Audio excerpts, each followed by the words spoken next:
Hello and welcome to episode 5, where we look at saving throws. A saving throw is your innate resistance to certain special attacks.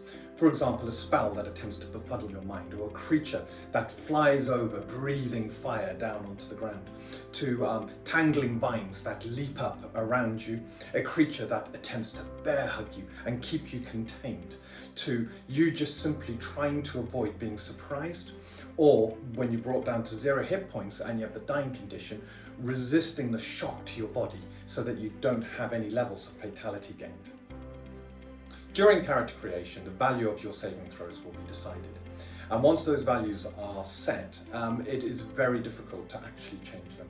There are very few things other than taking attributes up that will affect your saving throws. Your saving throw will have a number associated with it, and that number is the difficulty class you need to roll on a d20 to succeed at that saving throw. So if you have a saving throw and the number is 15, you need to roll 15 or higher on a d20. For your main saving throws, you will have a bonus that applies to that. But for your other saving throws, it's just the d20 versus the number you need to roll. Now, let's get into detail. What are your main saving throws? Your 5 main saving throws start with gaze. This is a saving throw against any special attack where you need to see your target needs to see you, or there is a ray-based attack that needs to strike you. The second saving throw is item. So if an item is affecting you, that saving throw is used. Typically this will be for any staffs or wands, or if someone's got a grenade or a bomb and they throw that at you, it will use the item's saving throw. The next one is contact. This is a saving throw where something needs to make contact with you. So for example, a poison blade. The poison would be a contact saving throw. If a cockatrice was attacking you, the brush of its feather to attempt to petrify you would be a contact saving throw. The next saving throw is breath.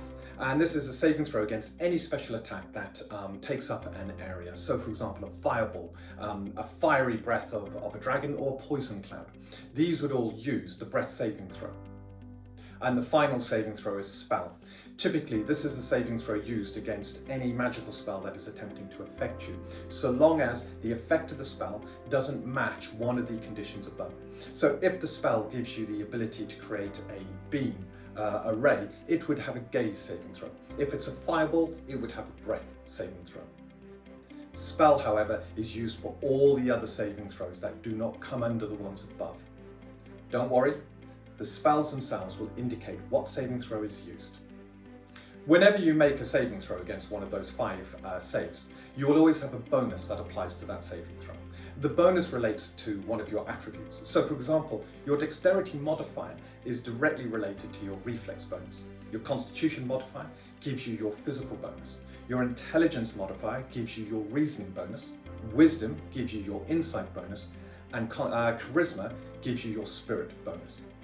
So whenever you're subject to a saving throw from one of these 5 main saves, it will always be listed as a bonus with the save. So if a fireball hits you, that would be a reflex breath saving throw. You take your d20, you add your reflex bonus and roll the dice. The total of that needs to be equal to your breath save difficulty class or higher. So long as that happens, you've passed the save. If you roll lower, you've failed the save, and potentially you can suffer some very dire consequences on that failure. There are 3 other saving throws that your character will have, and they are raw strength, system shock, and awareness.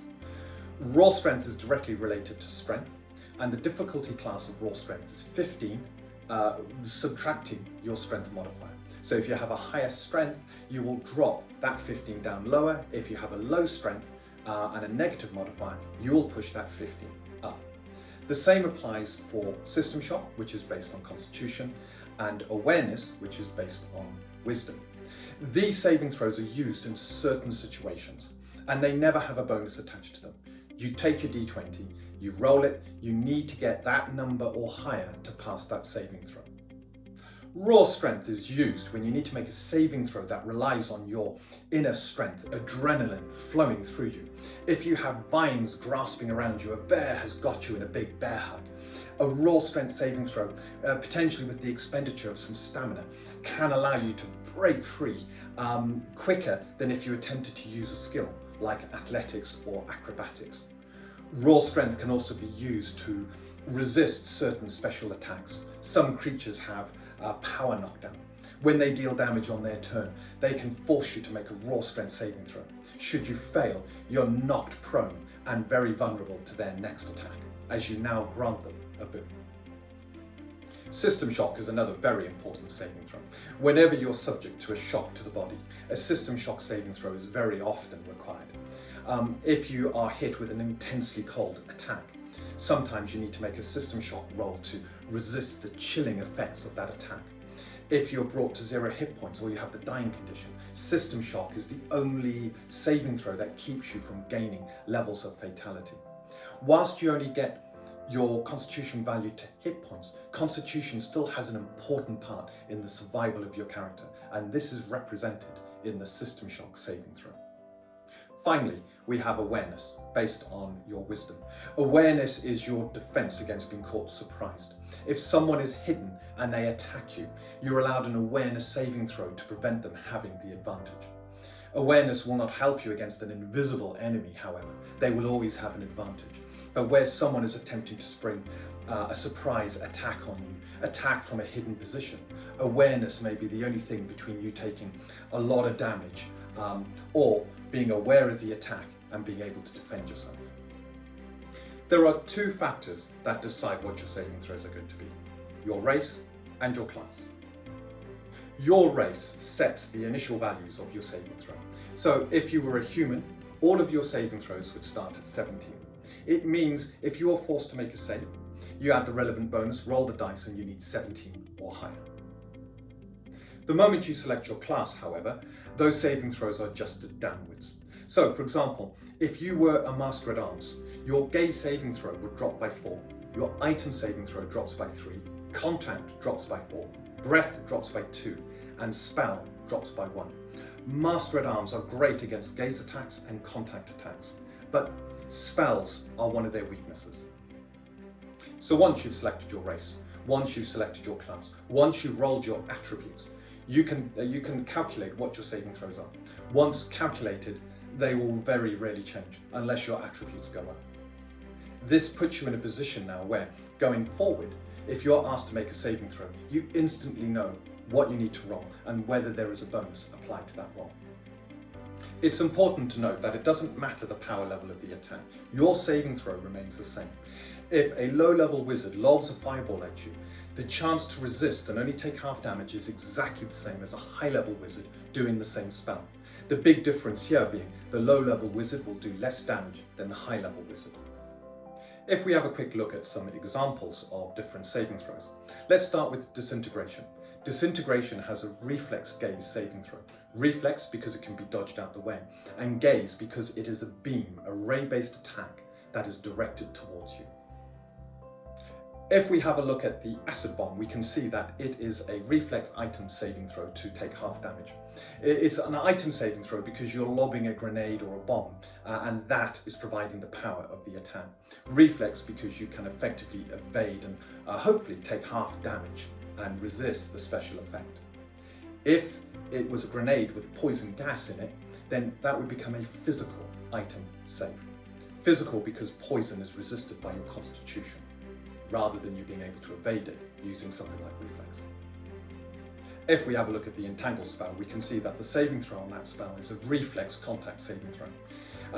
It's contact because vines are attempting to grasp around you, make contact with you, and reflex because you can potentially leap out the way, avoid or evade the vines. The Acid Splash spell is another good example here. It's a reflex breath saving throw. The spell creates an area of acid that attempts to damage any creatures caught in its area. Reflex again used because you can attempt to dodge out the way. Breath because it is filling a voluminous area. And finally, we have the Anchor spell. That spell uses a physical spell saving throw. Physical because it's attempting to affect the body and can be resisted by creatures with a very sturdy high constitution. Spell because the effect doesn't match any of the special attacks above. It's not a gaze, it's not an item, it's not contact, and it's not breath. It is a spell affecting the creature and attempting to ground the creature for the duration of the spell.